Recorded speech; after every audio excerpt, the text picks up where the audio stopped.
मोदी सरकार ने 9 मिसाइल दागने का फैसला कर लिया था। पाकिस्तानी वजीर आजम ने मोदी को 12 कॉल्स की, लेकिन मोदी ने जवाब ना दिया। भारत में एक नई राइफल आई है दोस्तों, जिसका नाम है उग्रम, और उग्रम का मतलब है फिरोशियस, खतरनाक। ये कहते हैं उग्रम। जनूनी भारत इलाकाई अमन के लिए संगीन खतरा।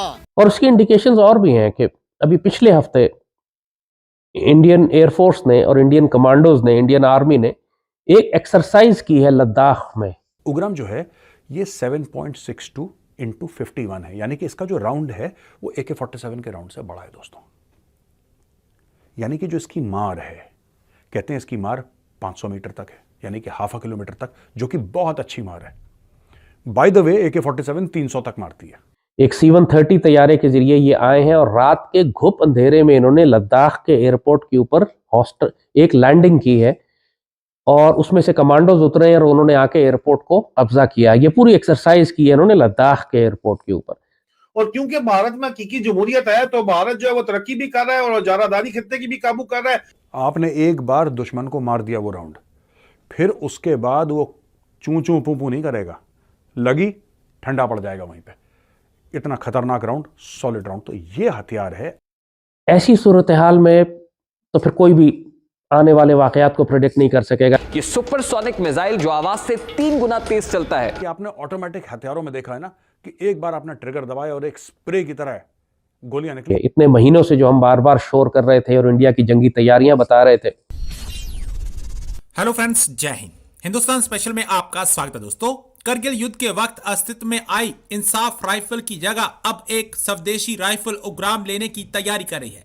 ऑटोमेटिक और सिंगल मोड की इस 20 राउंड फायर वाली स्वदेशी निर्मित राइफल को रक्षा अनुसंधान विकास संगठन DRDO की एक unit armament research and development establishment और हैदराबाद स्थित प्राइवेट फर्म डिविपा आर्म ने मिलकर विकसित किया है। दिलचस्प बात यह है कि इस राइफल को तैयार करने का काम ARDO ने निजी फर्म के साथ मिलकर मात्र 100 दिनों में विकसित किया, जिसका अनावरण बुधवार को DRDO ने किया। इस राइफल के अनावरण के बाद अब इसका टेस्टिंग ट्रायल किया जाएगा। कड़ाके की सर्दी और भीषण गर्मी के मौसम के साथ साथ पानी के भीतर इसका कैसा प्रदर्शन रहेगा, इसकी भी पूरी जांच परख की जाएगी। इसके लिए राइफल को जल्द ही ऑपरेशनल टेस्ट के लिए भेजा जाएगा। मीडिया रिपोर्ट्स के अनुसार DRDO ने इस राइफल को खास तौर से भारतीय सेना से लेकर पैरामिलिट्री फोर्सेस और पुलिस बल में उनके तमाम ऑपरेशंस में उनकी जरूरतों के ध्यान में रखते हुए विकसित किया है। भारत में एक नई राइफल आई है दोस्तों, जिसका नाम है उग्रम, और उग्रम का मतलब है फिरोशियस, खतरनाक। ये कहते हैं उग्रम। अच्छा दोस्तों, ये राइफल क्या है, इसको बनाया किसने है, ये राइफल क्या करेगी, किस तरीके से काम करेगी, इसके बारे में आज मैं आपको थोड़ा सा बताना चाहूंगा। दोस्तों ऐसा है कि DRDO आप जानते हैं, ये डिफेंस रिसर्च डेवलपमेंट ऑर्गेनाइजेशन, उसका एक सेक्शन है ARDE, armament research development establishment. उसने द्विपा आर्मामेंट, जो एक प्राइवेट कंपनी हैदराबाद बेस्ड, उसके साथ मिलकर उग्रम हथियार बनाया है। उग्रम जो है ये 7.62 इंटू 51 है, यानी कि इसका जो राउंड है वो AK-47 के राउंड से बड़ा है दोस्तों। यानी कि जो इसकी मार है, कहते हैं इसकी मार 500 मीटर तक है, यानी कि ½ किलोमीटर तक, जो कि बहुत अच्छी मार है। बाय द वे AK-47 300 तक मारती है। बाय द वे AK-47 जो है वो सिर्फ 300 तक मारती है, उसकी मार सिर्फ 300 तक है दोस्तों। उग्रम की मार 500 तक, और गोली वही जो 7.62 mm SLR, वो भी 7.62 इंटू 51 था, जो हमने अपनी ट्रेनिंग में इस्तेमाल करा था जब हम एकेडमी में थे OTA में। सेम वेपन, वही बड़ा जानवर ऐसे गिर जाए।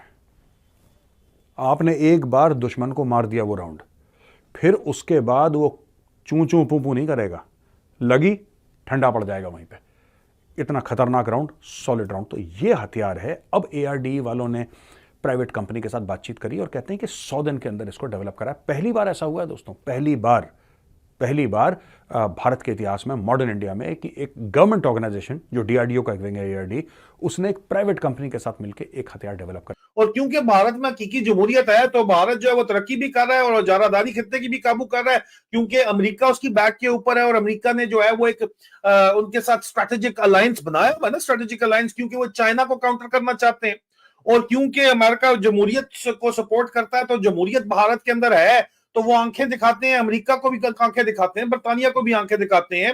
उनको किसी ने क्या बरतानिया में कहा कि भाई ये चांद पे इनके मिशन जा रहे हैं इनके, तो इनको क्या जरूरत पड़ी है ये चंदा देने की, एड देने की, नहीं देना। तो अगले चढ़ दौड़े इनके ऊपर, उनको कहते हैं जी हमारा जो वो हीरा है मलका ने पहना है वो भी यहाँ से लूटा है, हमारे मुल्क को लूटा गया है, 2 पैसे वापस। इस तरह की बातचीत सिर्फ वो मुल्क कर सकते हैं जिसमें जमहूरियत होती है। और जब जमहूरियत थी तो इमरान खान ने एब्सोल्युटली नॉट अमेरिका को कह दिया था, और वो हमारे जर्नल गुलाम जर्नलों को बात कबूल नहीं आई, और हमारे गुलाम जर्नलों ने जो है वो लेटना मुनासिब समझा अमेरिका के आगे, और अमेरिका ने जो है वो इलाका हवाले कर दिया हिंदुस्तान के। तो अब हिंदुस्तान के आगे लेटना इनकी मजबूरी बन गया है।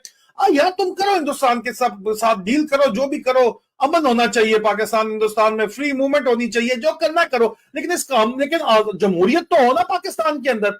अगर हकीकी आजादी और हकीकी जमहूरियत ही नहीं होगी जिसकी वजह से इकोनॉमिक प्रोग्रेस होती है, जिसकी वजह से आजादी इंसान को मिलती है, जिसकी वजह से बुनियादी इंसानी हकूक मिलते हैं, आगे इन जर्नलों का अचार डालना है, इतने बड़े बड़े मेडल लगा के भारत के आगे लेट के इनके तलवे चाट रहे हैं जिस तरह बांग्लादेश में हो रहा है। मैं मजाक नहीं कर रहा हूं, मैं इसमें बड़े डिटेल प्रोग्राम 3-4 साल पहले से शुरू कर चुका हूं। तो ये ख्याल है तो ये शायद ना हो सके। इनका ख्याल है पाकिस्तान के साथ ये एक मामूली झड़प करेंगे, इस दफा शायद ऐसा ना हो सके। इस बात का बहुत रियल चांस है, बहुत ज्यादा, यानी इस बात को पाकिस्तान में अब सेंस किया जा रहा है। मेरा ख्याल है कल एक प्राइम मिनिस्टर काकड़ ने भी अपनी तकरीर में ये बात कही थी कि अगर भारत ने इलेक्शन जीतने के चक्कर में कोई पाकिस्तान के खिलाफ ड्रामा किया तो हम जवाब देंगे। ये रियलाइजेशन अब पाकिस्तान में भी आ चुकी है। इतने महीनों से जो हम बार बार शोर कर रहे थे और इंडिया की जंगी तैयारियां बता रहे थे, तो अब पहली दफा, अब जबकि इलेक्शन बिल्कुल अब इंडिया का 2-3 महीने दूर रह गया है, एक रियलाइजेशन अब पाकिस्तान में आई है कि वाकई ये बात सच है और ये हो सकता है। और उसकी इंडिकेशंस और भी हैं कि अभी पिछले हफ्ते इंडियन एयरफोर्स ने और इंडियन कमांडोज ने, इंडियन आर्मी ने एक एक्सरसाइज की है लद्दाख में। एक C-130 तैयारे के जरिए ये आए हैं और रात के घुप अंधेरे में इन्होंने लद्दाख के एयरपोर्ट के ऊपर एक लैंडिंग की है, और उसमें से कमांडोज उतरे और उन्होंने आके एयरपोर्ट को कब्जा किया। ये पूरी एक्सरसाइज की है उन्होंने लद्दाख के एयरपोर्ट के ऊपर। मगर उनको लद्दाख पे ये एक्सरसाइज करने की क्या जरूरत है कि घुप अंधेरे के अंदर आधी रात को उतरे इस तरह जिस तरह आप किसी दुश्मन मुल्क के एयरपोर्ट पर कब्जा कर रहे हैं। वो एक्सरसाइज उन्होंने लद्दाख के लिए नहीं की थी, स्कर्दू के लिए की थी, क्योंकि स्कर्दू का एयरपोर्ट पहले हमारा एयरफोर्स का एयरबेस था, तो वहां पर जरा सिक्योरिटी हाई लेवल की होती थी। लेकिन कुछ अरसा पहले इमरान हुकूमत में इसको डाउनग्रेड करके इन्होंने इंटरनेशनल एयरपोर्ट का स्टेटस दे दिया और उसको फाइटर फॉरवर्ड एयरबेस से हटा लिया था, और अब वो एक सिविलियन एयरबेस है, उसका सिविलियन एयरपोर्ट है। इसका मतलब है कि जब उस पर फ्लाइट नहीं है तो वो खामोश होता है, लोग सो रहे होते हैं, वहां कोई भी नहीं होता, और रात के वक्त तो कोई फ्लाइट जाती ही नहीं है वहां पर। इस बात को इंडियंस ने नोट कर लिया है, और इंडियंस ये प्लान कर रहे हैं कि जब वो पाकिस्तान के खिलाफ कार्रवाई करेंगे तो अपना C-130 रात के वक्त भेजेंगे जो स्कर्दू पे लैंड करे।